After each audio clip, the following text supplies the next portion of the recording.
هو والسؤدد. ألا تنشدون كل صباح إخوتي هيا للعلا سعيا؟ ألم تغنوا في ليالي الأنس؟ عمرك شفت السباع خايف كي تخلع؟ هيا بنا هيا بنا أيها السبع الأطلسي الشرس إلى حلم يرونه بعيدا ونراه قريبا. أراه وأنا أقف على جبال الأطلس برايتي الحمراء، أقف فأرى الشك في لشبونة وأرى اليقين في الرباط وفي كازا. أنزل البحر فأعبر المضيق ليخبرهم تلك جارتكم وجارتنا، فاسألوها عن اليوم واسألوها عن الأمس واسألوها كيف إننا لا ننثني لا ننكسر لا نهزم ولا نغرق أمام أساطيل ماجلان وأحفاده. إن عدتم عدنا وإن جئتم أغلقنا جبل طارق وأطلقنا الأسد الأطلسي بكل ما فيه من نهم وحلم وعروبة. خذينا يا مغرب خذينا إلى السماء، وما أجمل أن نبكي في السماء فستسقط الدموع في أرض. حاول لمنتخب البرتغال داخل منطقة الجزاء.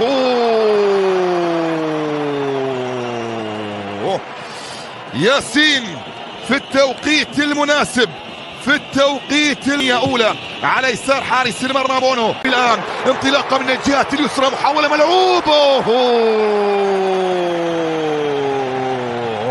هي ربا مع منتخب البرتغال. كرة بمحاولة راسية. اوه يا نصيري يا نصيري.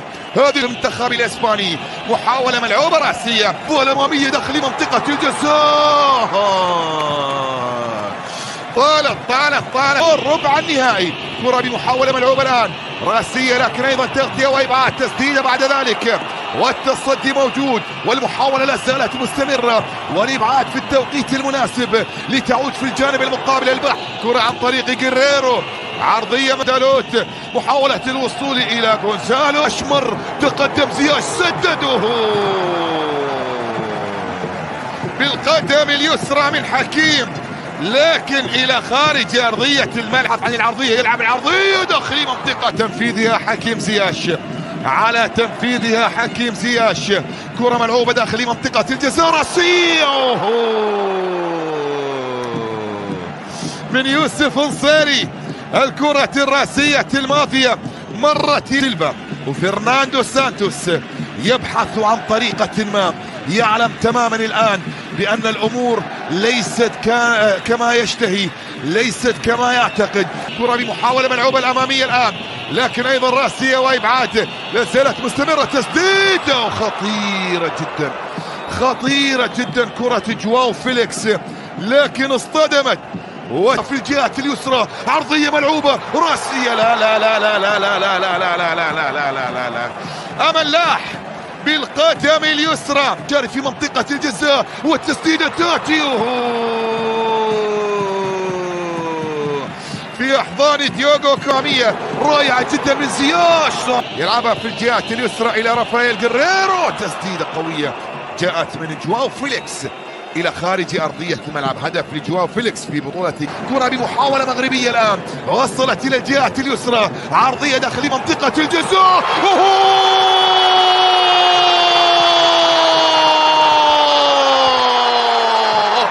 مغرب العز بين الأمم، مغرب العز بين الأمم.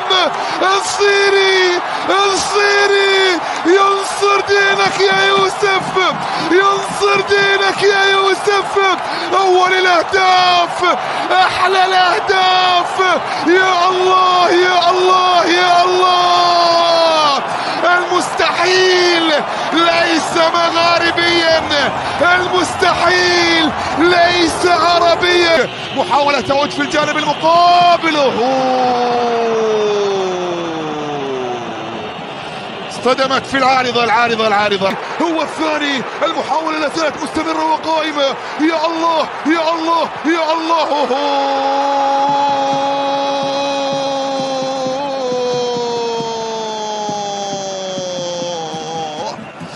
المنتخب البرتغالي انتهى الوقت الأصلي وانتهت لحظات الوقت بدل الضائع، وانتهى الشوط الأول بتقدم المغرب بهدف مقابل لا شيء عن طريق اللاعب يوسف نصيري لتتقدم المغرب بأول. شكرا خالد، شكرا لضيوفك الكرام. بسم الله الرحمن الرحيم. مشاهدينا متابعي قنوات الكأس أينما كنتم، مرحبا بكم وعودة مجددة تجمعني وإياكم إلى بداية أحداث شوط المباراة الثاني من مواجهة الدور ربع النهائي، المواجهة الثالثة في الدور ربع النهائي ما بين المنتخب المغربي ومنتخب البرتغال. في الملعب يبحث عن المساندة، حكيم يسقط الآن، صافرة موجودة وخطأ، صافرة موجودة وخطأ. ياتي القرب من منطقة الجزاء، ملعوبة داخل المنطقة، رأسية، جول.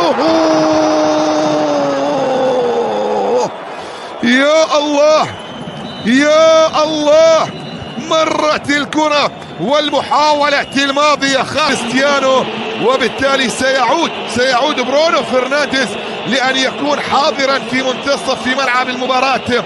يامق على مستوى التغطية، عرضية تأتي لكن في أحضان ياسين بونو. كرة تصل سهل مباراة اليوم، نتمنى كرة بمحاولة ملعوبة لكن أيضا ياسين بونو يتصدى للكرة وللمحاولة وينطلق ويمر الآن ويمر الكرة على مشارف في منطقة الجزاء.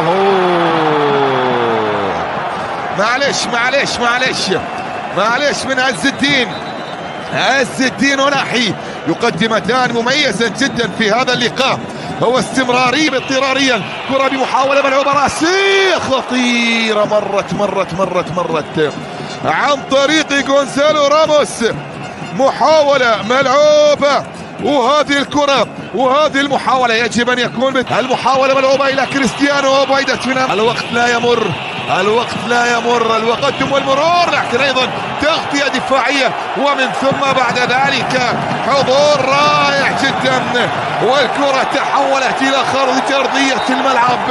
هذا عطية الله يحيى من أمام ديوغو دالوت، يهتز في الجهة اليمنى، عرضية داخل منطقة الجزاء. لا حكم المباراة يشير بالاستمرارية. تعود المحاولة من جديد، تسديد، كرة برونو مرت إلى خارج أرضية الملعب، هذه اللقطة وهذه المحاولة تأخر من أجل التعديل. كرة داخل منطقة الجزاء، ياسين في التوقيت المناسب. بونو يتصدى للمحاولة الماضية واستمرارية هدف التقدم. كرة بمحاولة، حذر يا شباب، الحذر. لاعب يترك وحيدا في منطقة الجزاء، لا من منطقة الجزاء الآن التغطية الدفاعية على يمين حارس المرمى ياسين بونو، ملعوبة ياسين. برافو ياسين.